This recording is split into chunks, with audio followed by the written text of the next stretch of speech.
Universidad Central, independencia, pluralismo, compromiso. Presentan Actualidad Central, discusión abierta. Hoy queremos hacer un programa muy especial. Bienvenidos. Esta es una presentación de CNN Chile y Universidad Central. Especial porque es un tema que amerita detenernos de vez en cuando y amerita también reflexionarlo. Estamos hablando de los derechos humanos, pero no solamente desde la perspectiva que nosotros conocemos por razones históricas, por fallos internacionales, por las noticias cuando se refiere a premios ilegítimos o torturas, sino que los derechos humanos en forma integral, aquellos que todos los ciudadanos comunes y corrientes necesitamos, ejercemos y debemos reclamar en el día a día. Y quienes han tenido un rol importante en los últimos años buscando sus derechos humanos, la inclusión en especial, ha sido el mundo de los discapacitados. A nivel mundial se estima que el 15% de la población sufre alguna discapacidad, ya que en Chile 1 de cada 8 chilenos son discapacitados. Junto a nosotros se encuentra, y vamos a tener una entrevista muy especial en el día de hoy, y después el debate habitual, María Soledad Cisterna, que es presidenta del Comité de Naciones Unidas sobre los Derechos de las Personas con Discapacidad, y además fue elegida hace pocos días por el Consejo del Instituto Nacional de Derechos Humanos para recibir el Premio Nacional de Derechos Humanos 2014. Ella es abogada, es magíster en Ciencias Políticas y recorre todos los rincones del mundo, enseñando qué son los derechos humanos, aportando con gran cantidad de literatura, y parte importante de la Declaración de los Derechos Humanos del mundo de la discapacidad que acogió la ONU, la contribuyó justamente María Soledad. Es un personaje a nivel internacional que se relaciona con líderes como Ban Ki-moon. Podríamos decir un equivalente también desde el mundo que a usted le toca en el comité, a lo que era, por ejemplo, para que usted se haga una idea, lo que era Michelle Bachelet con respecto a ONU Mujer. Aquí tenemos a María Soledad Cisterna, que es el equivalente, ¿ya?, desde el mundo de la discapacidad. ¿Cómo está, María Soledad? Bienvenida. Muy buenos días, Pablo, y buenos días a los televidentes que nos siguen. Quise ser bien didáctico con la presentación porque nosotros mismos nos sorprendimos al leer el currículum, que era tremendo, al leer la información de prensa, y no teníamos idea que contábamos con una chilena que había contribuido tanto a nivel mundial por la lucha de los derechos humanos en el mundo del discapacitado. Y la pregunta es súper básica: ¿cómo te involucras en esto? ¿Desde dónde nace? Porque tú eres abogada, magíster en ciencias políticas, ejercías como abogado como tal, pero en un momento, hoy día te encontramos recorriendo el mundo en todos los rincones para no solamente enseñarlo, sino también escribir respecto al tema.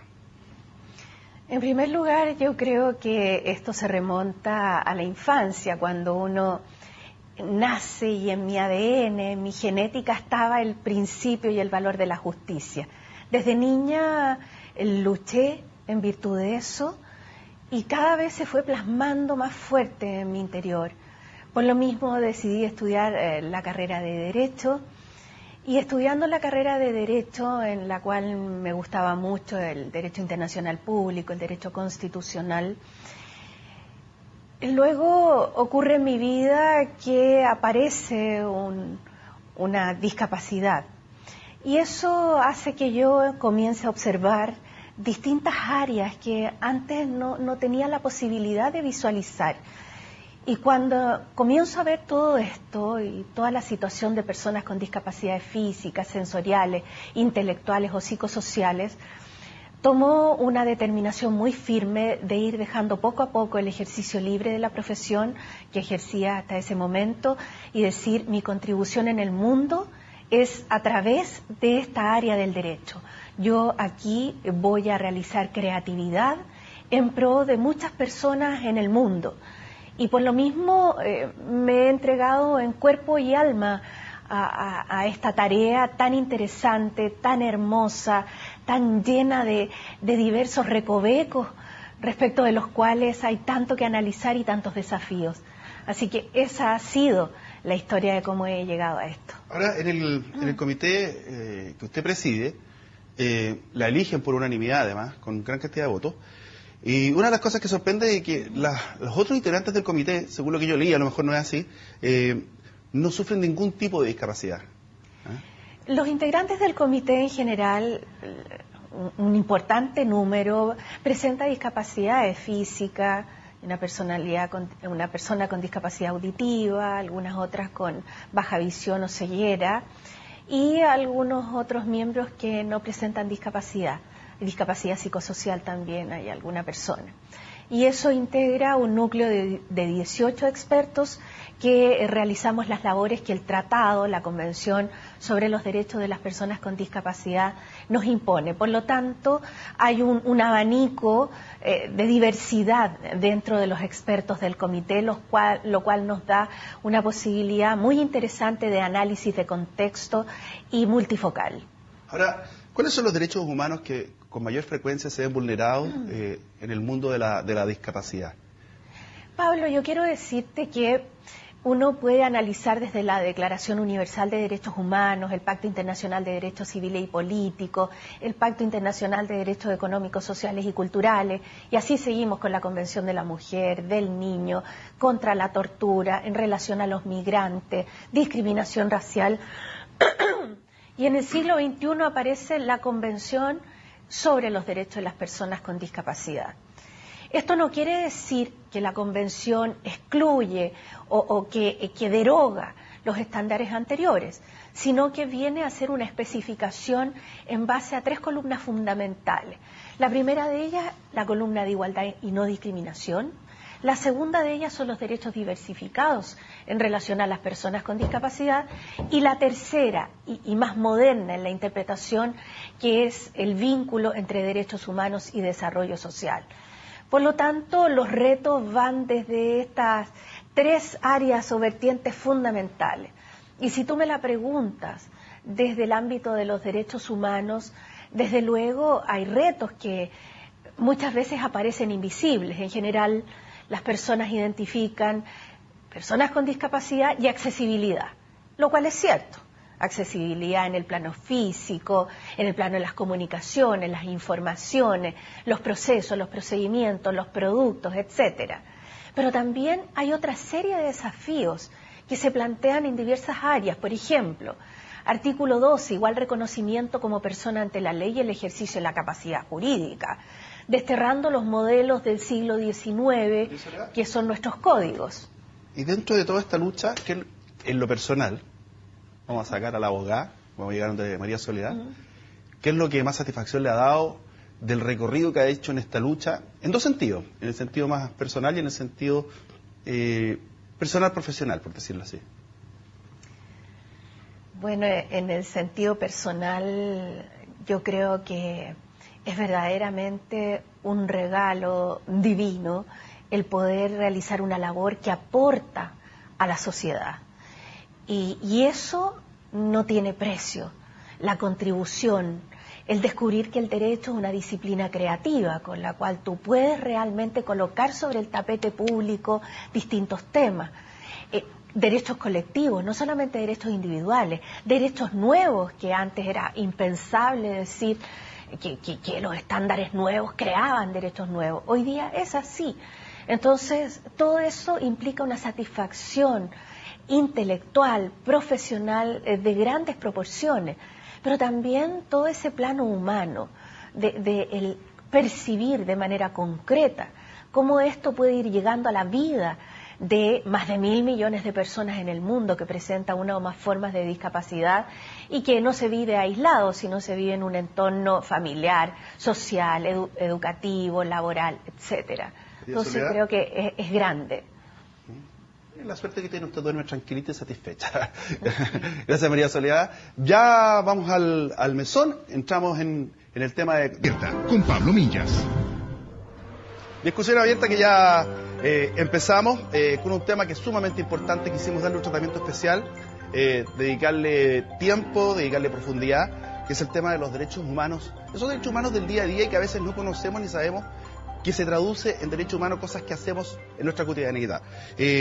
Estábamos con María Soledad Cisterna y se integra Carolina Carrera, quien es presidenta de la Corporación Humanas y consejera del Instituto Nacional de los Derechos Humanos. ¿Cómo estás, Carolina? Muy bien, muchas gracias. Hola, María Soledad. Un gusto. Hola, Carolina, qué gusto. Oye, Carolina, ¿qué son los derechos humanos más allá de lo que nosotros estamos muy pegados con el tema este de que la prensa dice Chile no respeta los derechos humanos, que sentenciado, juzgado por no respeto a los derechos humanos? Pero integralmente, ¿a qué nos referimos cuando hablamos de un derecho humano? Cuando hablamos de derechos humanos, la verdad de lo que estamos hablando es de el valor de la persona humana, de los umbrales mínimos que nos hacen o que nos hablan de la condición de ser humano.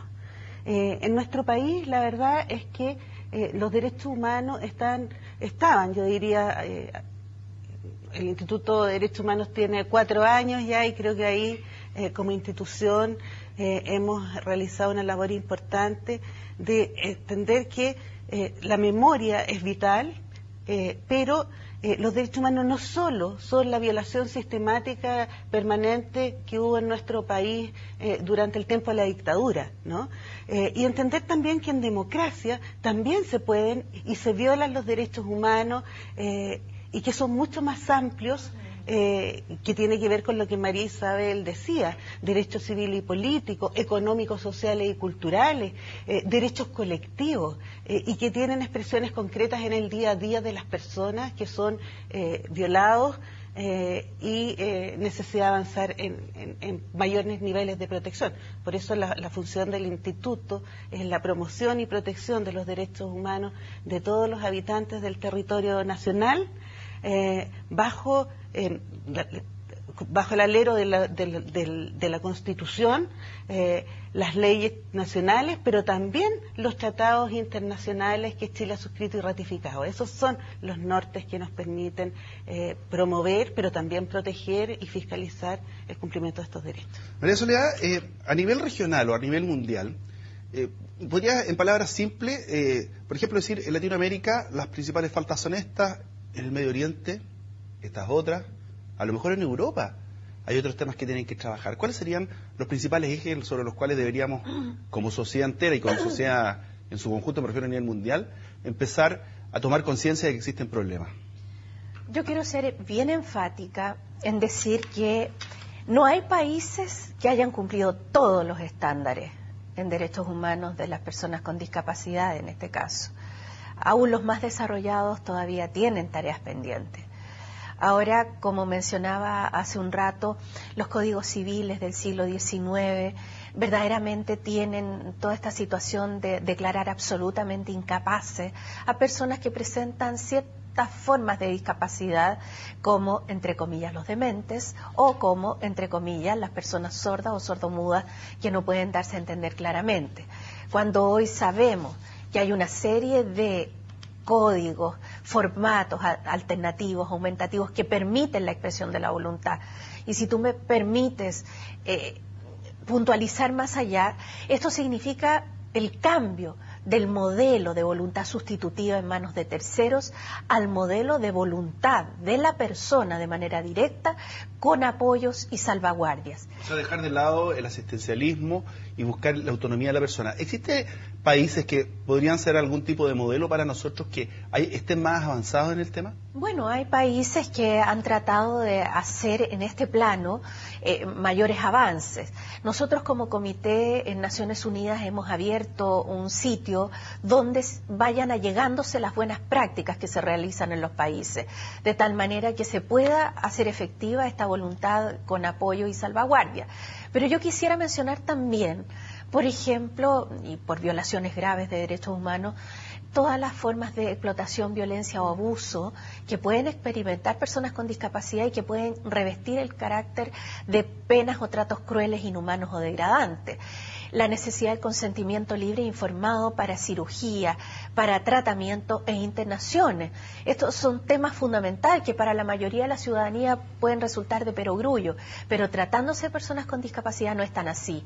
Y quiero terminar este segmento de esta pregunta diciendo que, por ejemplo, el acceso a la información y la libertad de expresión son factores fundamentales para la inclusión. Y esto se ha visto en juego, por ejemplo, en los casos de los terremotos y otros desastres naturales donde es tan difícil acceder a las personas con discapacidad que lo necesitan. Y un capítulo aparte es todo lo que tiene que ver con derechos económicos, sociales, culturales, en eso, participación política y pública, acceso a la justicia. Sí, dime una cosa, quiero ir nuevamente como al día a día. ¿Cuáles son los derechos humanos más fundamentales que sin querer se pasan a llevar y a veces se viola? Porque me explicaste fuera de cámara una violación de derechos humanos cuando el Estado por omisión. Claro, por acción o omisión sí. la comete. Pero ¿cuáles son las cosas que de repente podría decir, mire, sabe que cuando a usted le pase esto, Sí, ahí está mirando un derecho humano.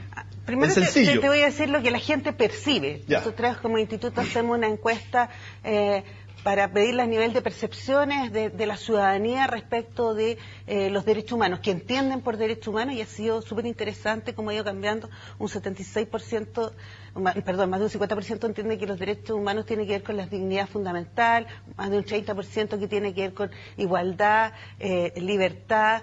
Pero cuando se habla de donde no se respetan los derechos humanos, ahí me parece súper interesante porque el 76% dice que al pueblo indígena no se le respeta, pero sobre el 50% de los ciudadanos de este país dice que a las personas que presentan algún tipo de discapacidad, a las personas de la diversidad sexual, a los adultos mayores, no se les respetan sus derechos. Estamos hablando un poco de lo que María Soledad nos planteaba en este minuto. Pero hay mil formas, desde que van desde violaciones a los derechos humanos o no respeto. Tenemos hoy día, por ejemplo, una ley en contra de la discriminación. Este es un país, tuvimos que llegar a tener una ley, porque este es un país que es profundamente discriminador, legalista, pero además discriminador. Y que le pasa en los colegios con el tema del bullying, que le pasa a la gente, a la población migrante, que te pasa con personas que con algún nivel de discapacidad, en situaciones súper concretas. Me contaba la otra vez, por ejemplo, y que creo que María Soledad puede hablar mucho más que yo, de una chica con discapacidad visual que iba a comprar un supermercado y no la dejaron entrar con su perro guía, o no las dejan subirse a la micro. Esta es una pregunta súper sencilla. Se meten a robar a mi casa, hago la denuncia y la policía no investiga, no me ayuda ni me protege. ¿Qué es eso? Si la policía no investiga, los tribunales no investigan, efectivamente, ahí hay una violación de derechos. Entonces, claro, cuando la gente dice, me violaron mis derechos humanos porque me entraron a robar, uno dice, no le han violado el derecho humano, eso es un acto delictual, le entraron a robar. ¿Cuándo pasaría a ser una violación de derechos? Cuando hay denegación de justicia, cuando no se está investigando, cuando los órganos del Estado no hicieron los procedimientos adecuados para la investigación. Y eso te pasa en muchos casos, y por eso hemos llegado con casos tan diversos, por ejemplo, a la Corte Interamericana de Derechos Humanos, el fallo de la Casa Tala, el fallo Payamara y actualmente el fallo de los comuneros mapuche por denegación de justicia. María Soledad, ¿con qué lucha el mundo de la discapacidad con respecto a la sociedad? Quiero dejar de lado las leyes y el Estado, pero porque uno puede decir, bueno, lo voy a poner entre comillas, y el rol del privado, del ciudadano común y corriente, ¿lucha contra el prejuicio, contra el paternalismo, o lucha con la ignorancia, o todas las anteriores a lo mejor? Bueno, esa pregunta que tú haces, desde mi punto de vista, es el centro medular del asunto. Porque independientemente a la existencia de leyes, convenciones, lo que finalmente hace la catalización del cambio sociocultural es precisamente la toma de conciencia. Y allí claramente la Convención señala que la toma de conciencia parte desde la familia, la escuela, los entornos laborales y los medios de comunicación social. Por eso programas como este y como muchas otras formas de difusión son muy importantes, porque le entregan a la ciudadanía un abanico de posibilidades que señala que deben eliminarse los prejuicios, los estereotipos, las prácticas nocivas, relevándose los méritos, las capacidades y habilidades de las personas. Si esto lo partimos haciendo desde pequeños en la formación de todo, desde luego vamos a tener una sociedad distinta después. Entonces yo ahí apunto cuando señalaba que la educación en derechos humanos y la educación, la formación en democracia son elementos centrales de una reforma educacional, precisamente apunta a esta sociedad plenamente participativa e inclusiva. Existen los programas de estudio de los colegios, a propósito de la reforma educacional, un capítulo específico de derechos humanos. De derechos humanos, insisto, lo voy a hacer majadero, integralmente, porque estamos todavía pegados con el tema de la tortura y es mucho más que eso. ¿Existe o ustedes como Organización de Naciones Unidas le han solicitado a los diversos gobiernos que lo incorporen en sus programas de educación? Primero quiero explicarle a los televidentes que un órgano de tratado, un comité de derechos humanos como el que presido yo actualmente, precisamente tiene que ver con el informe de los Estados partes, con aporte de la sociedad civil y detectar ahí cuáles son las violaciones. Y termina eso con un documento de recomendaciones a los Estados partes en relación a implementación. Lo mismo, si han ratificado el protocolo facultativo los Estados partes, podremos entrar a ver casos individuales y particulares de violaciones cuando haya agotamiento de recursos internos. Entonces, tenemos esas vías más comentarios generales que son formas de interpretación del tratado, donde le vamos diciendo a los Estados partes por dónde van los caminos concretos para lograr esta equiparación de oportunidades y que se cumplan las disposiciones del tratado. Y si tú me permites, quiero decir algo que para mí es central. Decir que hoy día existe una convención sobre los derechos de las personas con discapacidad no significa que es una isla para las personas con discapacidad o es un gueto para las personas con discapacidad. El instrumento jurídico busca transversalizar la perspectiva de discapacidad en mujeres, hombres, niñas, niños, personas mayores, quienes viven con VIH, quienes están en sectores indígenas, quienes viven en situaciones de pobreza, pero también quienes tienen una situación holgada. Cualquiera sea el credo religioso, político, toda la diversidad humana está cruzada transversalmente en su entramado por la situación de discapacidad. Por eso es un aspecto que atañe a todo y los derechos de las personas con discapacidad son estándares integrados a la masa conjunta que implica los derechos humanos.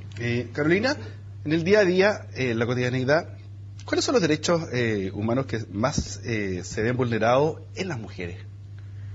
El derecho a una vida libre de violencia, claramente. En el caso de las mujeres, los altos niveles de violencia física, psíquica, económica y, por cierto, o sea, el extremo de ella es el número de femicidios. A la fecha de julio de este año llevamos más de 25 femicidios.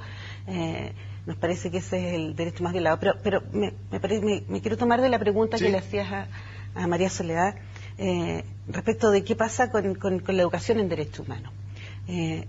Ese es un tema tremendamente importante que debiera ser parte central de la reforma educativa a todo nivel.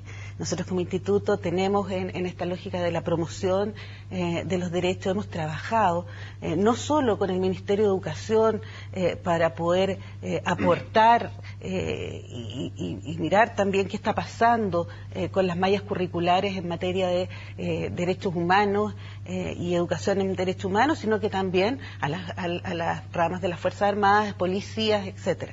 Esto es un tema que hay que tomarlo desde la primera infancia, el valor de la diversidad. En general, este es un país que es discriminador, entre otras cosas, porque históricamente la política pública estaba pensado el ciudadano o ciudadana de una determinada manera. Se pensaba un ciudadano o ciudadana, como se decía antiguamente, blanco, heterosexual, de una condición económica media alta, con una educación superior, etcétera.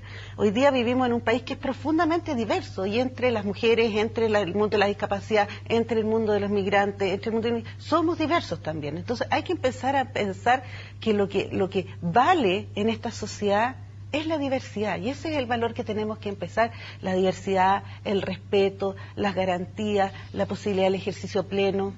Y un poquito yendo más al rol que tú tienes, María Soledad, ¿cuáles son los hechos puntuales que más te indignan respecto a actos discriminatorios, a violaciones o vulneraciones de los derechos humanos del mundo de la discapacidad?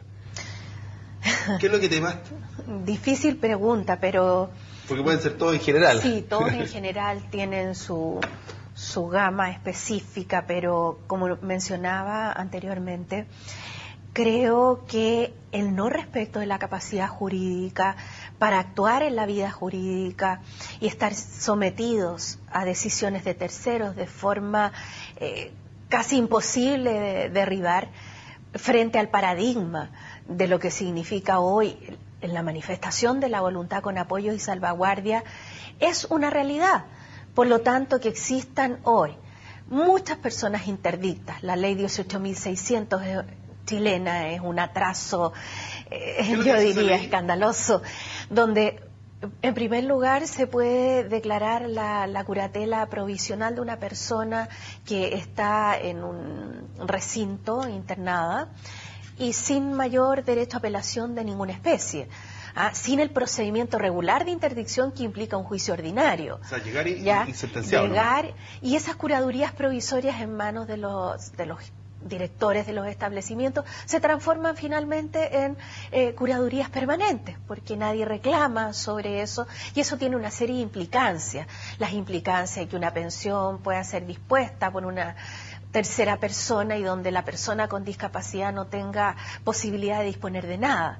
Entonces eso va atrayendo otra serie de cosas, la imposibilidad de prestar la voluntad, por ejemplo, para decir: no quiero tal cirugía, no quiero tal tratamiento, no quiero ser internado forzadamente en contra de mi voluntad por el solo hecho de tener discapacidad, porque eso hay que distinguirlo bien.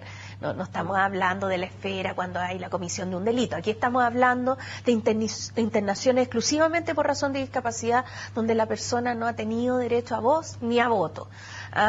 Entonces, todo esto, como decía, se puede transformar en trato o penas crueles, inhumanos y degradantes, que lo ha declarado el relator contra la tortura de Naciones Unidas. Es un tema que está pendiente y está candente, y a mí me produce indignación porque yo considero de las violaciones más graves, independiente a lo que decía de los otros derechos, pero esto es muy grave porque atañe a la integridad personal, a la dignidad de la persona.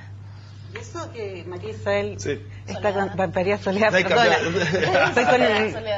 está diciendo, es muy cierto, porque además es una cosa que vemos permanentemente, una violación de derechos humanos, por ejemplo, de la gente que está privada de libertad. Y no solo estamos hablando de presos que más de 30 querellas se han interpuesto por el Instituto por tratos crueles, inhumanos y degradantes, incluso tortura, sino también la gente que está hospitalizada por razones de orden más psiquiátrico, psicológico, o incluso en residencias de adultos mayores. Entonces eso tampoco se muestra, digamos, cómo en esos espacios hay una violación permanente y sistemática a los derechos humanos, porque pareciera que esas personas no tienen derechos humanos.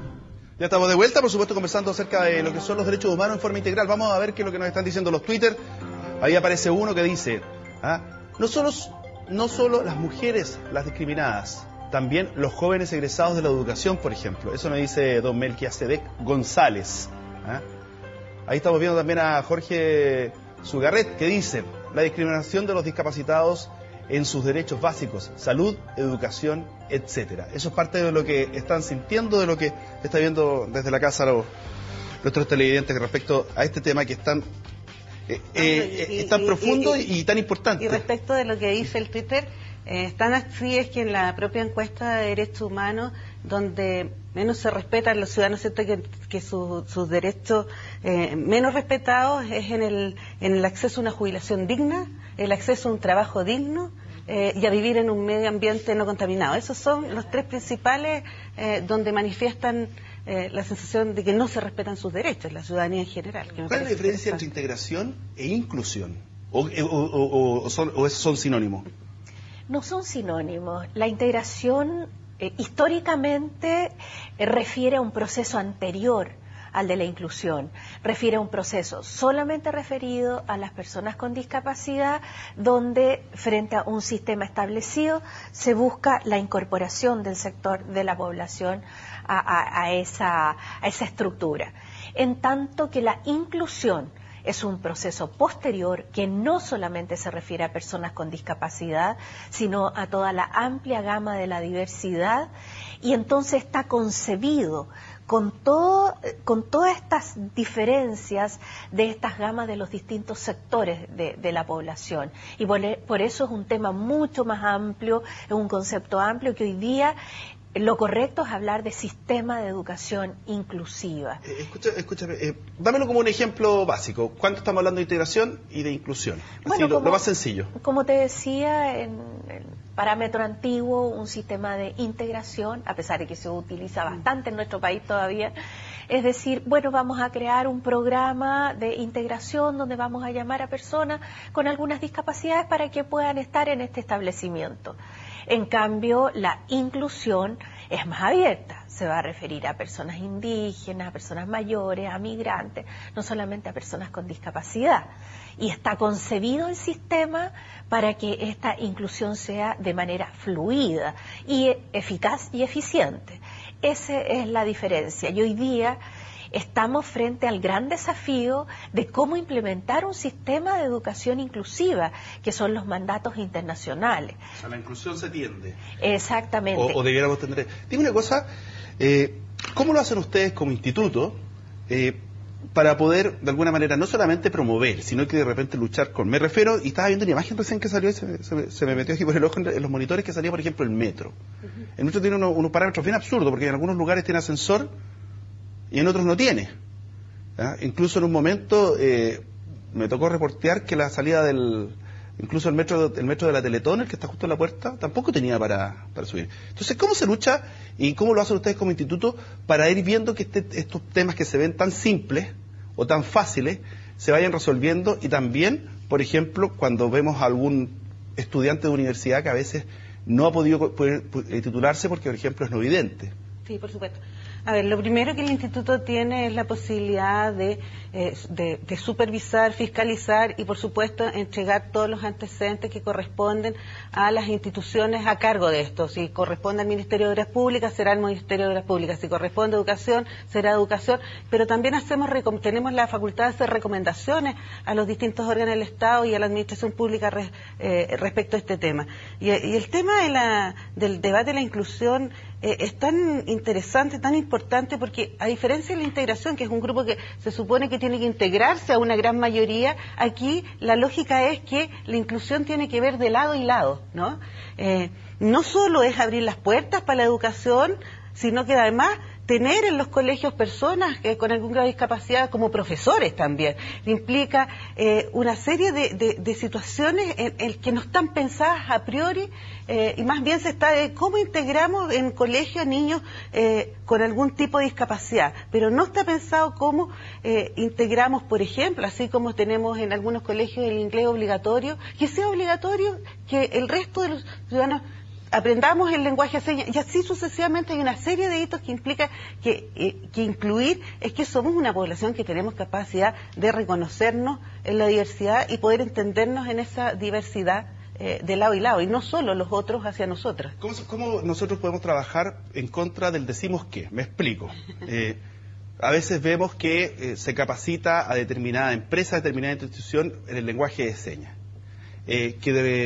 Por ejemplo, se logró incorporar el lenguaje de señas en la televisión, en los noticiarios y el caption, que sale las letras de todo eso, que ha sido un avance para la gente, el closed caption. Entonces, pero a veces yo creo que hay muchas de estas situaciones que se quedan solamente en la imagen. Entonces, y también puede suceder a nivel país. Nosotros tenemos por ejemplo, una oficina que se encarga de esto, lo otro. Pero ¿qué efectividad tiene? ¿De qué manera no es marketing social o aprovecharse de esta situación para decir que yo incluyo porque tengo un niño con síndrome de Down y digo mi colegio es inclusivo, pero es uno y que los demás no lo aceptaron? Es como se dice en ejemplo el negrito Harvard, que era como para decir que. ¿Cómo ustedes van viendo y captando cuando son situaciones reales y no van imponiendo instituciones en diferentes naciones que no sean leones en dientes? A ver, yo quisiera en primer lugar decir que en el año 2000 patrociné una causa que tuvo que ver con personas con discapacidad auditiva en contra de los canales de televisión abierta por la falta de interpretación en lengua de señas que tenían en sus noticias. Eso fue un revuelo grande, un ejemplo de incidencia a la sociedad civil, y valga aquí un reconocimiento enorme a la sociedad civil de nuestro país, que ha sido una sociedad civil empoderada, conocedora de sus derechos y que ha luchado por los mismos con altura de miras. Se hizo esa demanda y finalmente se generó un acuerdo con los canales de televisión abierta para el sistema que existe actualmente. Sin embargo, cuando a veces se pone a prueba el sistema, ello ocurrió con los terremotos donde no se dio toda la información en lengua de señas como era lo lógico y lo ideal. Entonces ahí nos falta seguir avanzando, ¿no? Falta seguir creando esta conciencia y también a través de estándares jurídicos, ya que sea obligatorio y no dependiente de la discrecionalidad de quien aplica la medida.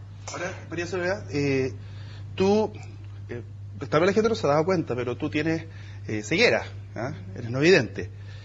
¿Qué cosas te van faltando para poder estar integrada e incluida plenamente, por ejemplo, en los trámites desde los más simples como algo bancario, porque consiguieron, y creo que fuiste tú la que consiguió que el voto asistido y en braille, que tú mismo lo conseguiste? ¿Qué otras cosas son las que van faltando, por ejemplo, para el mundo de la gente no vidente? Bueno, ahí nosotros tenemos que distinguir los distintos tipos de discapacidad para ver qué es lo que pasa. Tú me preguntas en relación a personas con discapacidad visual y eso tiene diversas aristas, por ejemplo, en la inclusión en establecimiento de educación básica y media, que se apliquen los ajustes razonables que requiere cada alumno. Carolina hace un momento mencionaba lo que significa maestros preparados. La Convención sobre Derechos de Personas con Discapacidad habla de ejes especiales para hacer operativo esta relación inclusión, y quiero resaltar y subrayar calidad de la educación. No existe inclusión educativa sin calidad, porque si no será solamente una apariencia de inclusión. Tampoco existe calidad de la educación excluyente, sin inclusión, porque será una apariencia de calidad.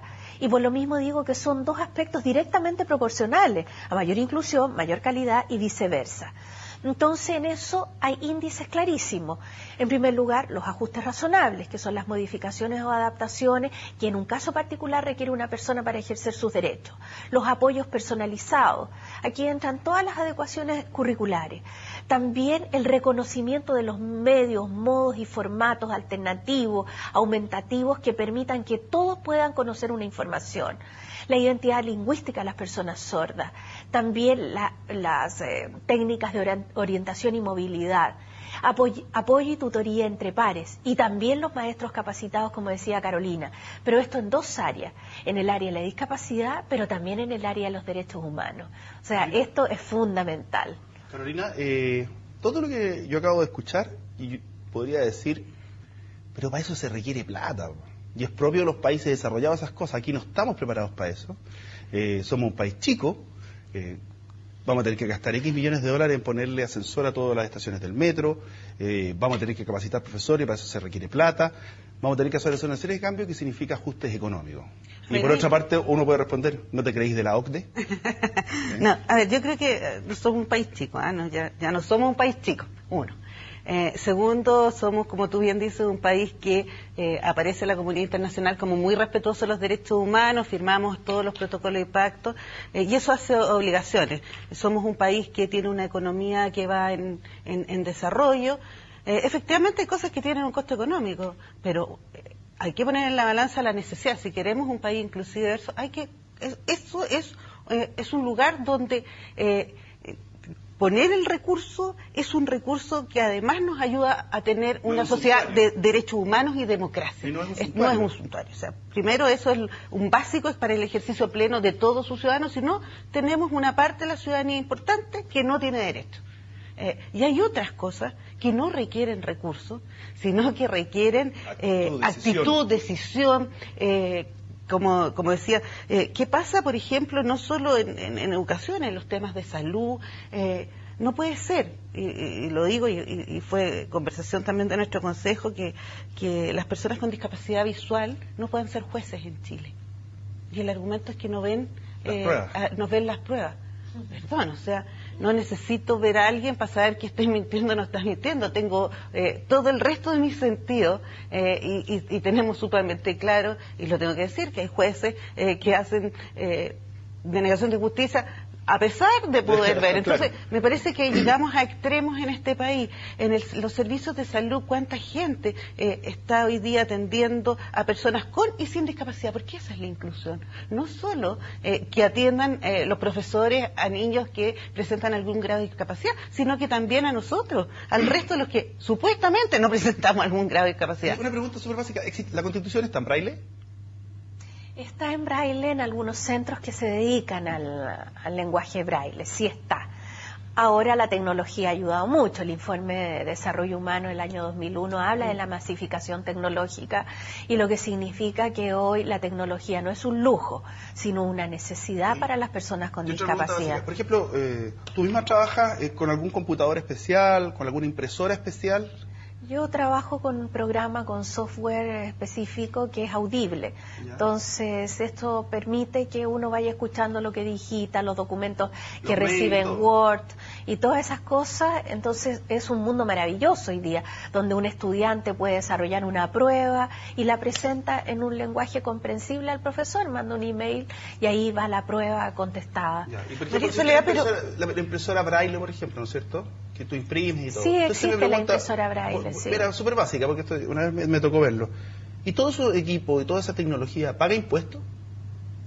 Esa tecnología no debe pagar impuestos porque la ley establece exención arancelaria para este tipo de ayudas técnicas. Hoy día están centradas en ciertas instituciones privadas sin fines de lucro, donde en el caso de personas ciegas, que es lo que tú estás centrando, está el Centro de Grabación para Ciegos, la Biblioteca Central para Ciegos, que tienen esos servicios, y así en algunas otras partes del país. Pero desde luego es necesaria una posición más firme y decidida del Estado. Te preguntaba, porque por también, ejemplo, para... Ya estamos de vuelta acá conversando acerca de los derechos humanos, de la inclusión, la diferencia que tenía con integración. Tú me comentabas algo fuera de cámara recién que querías señalar. Señálelo nomás. En relación a algunas prohibiciones, inhabilidades. Exacto, las prohibiciones en el... Bueno, en caso de discriminación podemos mencionar mucho. Ya vimos la ley 18.600 con esta declaración de interdicción simplificada. En el caso de las personas ciegas o personas sordas, imposibilidades para ser testigos de testamento, testigos de matrimonio, una serie de imposibilidades, lenguajes anacrónicos, cuando habla de las personas psicosociales como dementes, locos, furiosos. ¿Ah? Hay que hacer un barrido legal para limpiar y dejar a lo que es el siglo XXI en cuanto a los derechos humanos. No podemos estar con lenguajes que además resultan ofensivos. Tenemos que hablar, por ejemplo, de lo que son los subsidios a la educación para estudiantes con discapacidad, la formación de los maestros, que entiendan que hay ciertas adecuaciones que hay que realizar. Pero no puedo dejar de mencionar cuando dice, pero a lo mejor es muy caro. Carolina decía, ya no somos un país pobre, somos un país de desarrollo medio, estamos en un nivel alto dentro de lo que es Latinoamérica de desarrollo. Por lo tanto, la inversión hoy día se hace indispensable. Más que indispensable es obligatoria. Esto es como querer tener un auto y no tener plata para benzina. Pero por supuesto, y hay mucho de mito en relación a las realidades. Se tiende a crear que todo es caro, todo es terrible. No es necesariamente así. Por lo tanto, es perfectamente realizable aplicar estas políticas de acción afirmativa, ajustes razonables, que dicho sea de paso, la Convención dice que la denegación de ajustes razonables puede constituir discriminación, y en el caso de un país examinado se dijo que los ajustes razonables en materia educativa son de aplicación inmediata y no requieren del cumplimiento progresivo. Oye, quería señalar algo que no lo señalamos al comienzo del programa, que tú eres académica de la Universidad Central. Sí. ¿Ah? ¿Y de qué haces clases? Porque es un título bien largo que me lo dijiste, pero no me lo aprendí. Sí. Bueno, yo quiero reconocer a la Universidad Central, que desde hace muchos años está interesada en el tema de la inclusión. De hecho, me invitaron, como en el 2005, a hacer una investigación sobre la esfera jurídica de la inclusión, un trabajo de investigación importante, sustantivo, y que luego entonces se materializó más adelante el que yo me incorporara en el cuerpo académico del Magíster en Educación Inclusiva que ellos realizan. Lo hago desde el 2008 a la fecha. Y es muy gratificante. ¿Magíster son profes? ¿Los alumnos? Sí. Son todos profesionales de distintas áreas que toman, y yo digo siempre a mis alumnos, ellos son vanguardia en este país, son vanguardia porque son agentes de cambio, muy decididos, muy convencidos, y que se capacitan en módulos jurídicos como los que yo hago y otros que hacen mis colegas, y salen con su título de magíster en educación inclusiva. Ese es un cambio muy importante. Demos un segundito, veamos lo que dicen los tuites, porque a lo mejor te sirve para lo que me vas a señalar. Dice Ceci Robles, ¿cómo se les explica a los niños pequeños la inclusión? Qué buena pregunta. ¿Eh? ¿Cómo se le explica a los niños pequeños? A ver, yo creo que los niños precisamente son lo más fácil de explicar. Lo más difícil somos los adultos. Explicar que existen personas distintas, diversas, con talentos diferentes. Mi impresión es que con la palabra se explica, o sea, no hay mucho más que la palabra, con el juego, no es tan difícil. Pero ¿qué palabras del diccionario común de nosotros los chilenos te gustaría sacar con respecto a este tema? Por ejemplo, a mí me molesta la palabra minusválido, porque me suena valís menos. Sí, ¿Ah? sí. Claro. ¿Qué otra palabra es la que te gustaría erradicar? Los impedidos. Los impedidos. Claro, los paralíticos. Todo ese lenguaje anacrónico. Sí. Desde luego lo que dije yo del Código Orgánico de Tribunales, los locos furiosos o los dementes que habla el Código Civil. Eso no es permisible hoy día en el siglo XXI estar utilizando un lenguaje absolutamente ofensivo. ¿Ah? No sé si me molesta, pero creo que en este campo tiene que ver con la tolerancia, porque la tolerancia aquí no se trata de tolerar, aquí se trata de vivir en comunidad, una comunidad que somos todos distintos. Suena a soportar. Veamos qué es lo que dice el otro Twitter.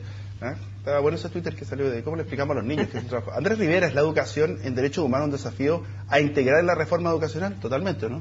Absolutamente. Cuando recibí el premio de Derechos Humanos dije claramente, no existe una verdadera reforma educacional si no hay una conciencia seria en lo que implica la educación, la formación en derechos humanos y la educación para la democracia, que está íntimamente ligado. No olvidemos que los derechos humanos es el núcleo valórico, el corazón de toda democracia.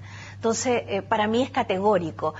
Puede haber aspectos de forma en la reforma educacional, pero estos son aspectos sustantivos, de fondo, el tema de la diversidad que hemos conversado. Súper importante. Y sería bueno verlo en los proyectos más allá de la compra de fierro. Sí, si tú planteas que uno de los ejes centrales de la reforma es la calidad de la educación, la calidad de la educación no va a ser tal si no está basada en el concepto de educación en derechos humanos. Cuando uno habla de educación cívica, tiene que hablar de educación cívica, de conocer la historia, pero desde una perspectiva de derechos. Carolina, mira, ahí está la cámara 2, toda tuya, tienes 30 segundos para decir lo que tú quieras. A ver, la 3 es tuya. La 3.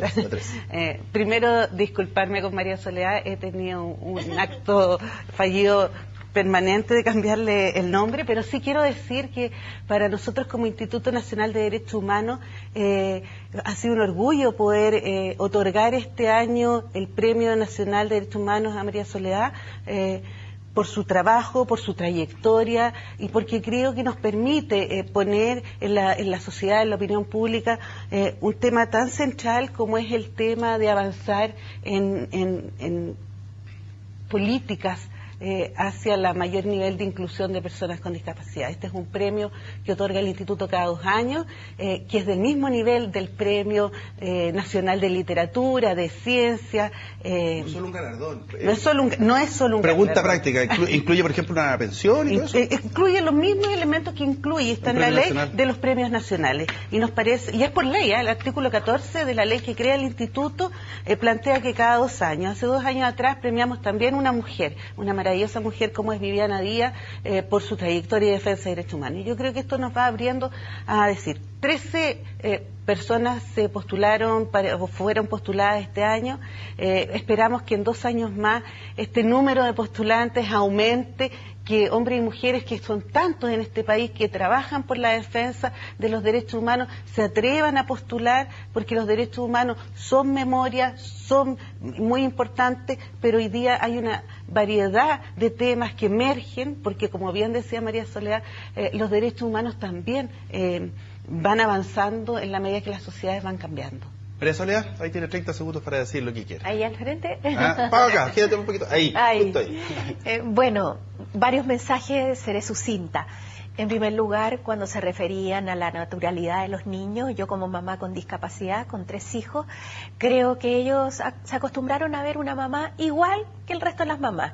Así que no fue nada difícil y creo que esto puede multiplicarse en la sociedad, de entender que la diversidad es algo connatural a la vida y no representa ninguna otra complejidad. En segundo lugar, el vínculo que hoy día existe entre derechos humanos y desarrollo social.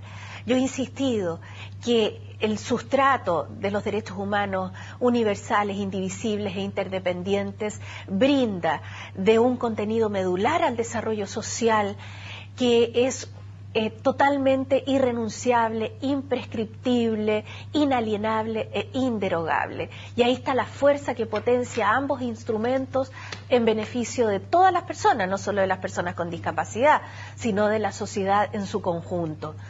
Y quisiera agradecer desde luego a mi familia, a todos quienes me han rodeado en este camino, y también un reconocimiento especial a 2 aspectos fundamentales. El primero, a todos aquellos quienes fueron candidatos al Premio Nacional de Derechos Humanos, porque son trayectorias muy valiosas y eso me honra doblemente haber sido la ganadora dentro de esta cantidad de líderes dedicados y convencidos. Y por otro lado, agradecer al Instituto Nacional de Derechos Humanos por haber hecho esta comprensión amplia de los derechos humanos para todos y todas. Integral. Muchas gracias, Exacto. Estimadas panelistas. Quisimos traer un tema importante. A veces hay que bajarse un poquito de la actualidad dura, dejar de ladito, a lo menos por este ratito, los conflictos en Medio Oriente, el debate político nacional, y entrar también a los temas que son importantes, como es la dignidad del ser humano y sus propios derechos. Por eso quisimos hacer este tratamiento especial de este programa en un formato que no es el habitual, pero quisimos hacer un aporte. Muchas gracias. Gracias. Estimadas, nos estamos encontrando nuevamente en una próxima oportunidad. Usted ya había venido, para que vea que no es mentira que nos volvemos a encontrar. Esta ha sido una presentación de CNN Chile y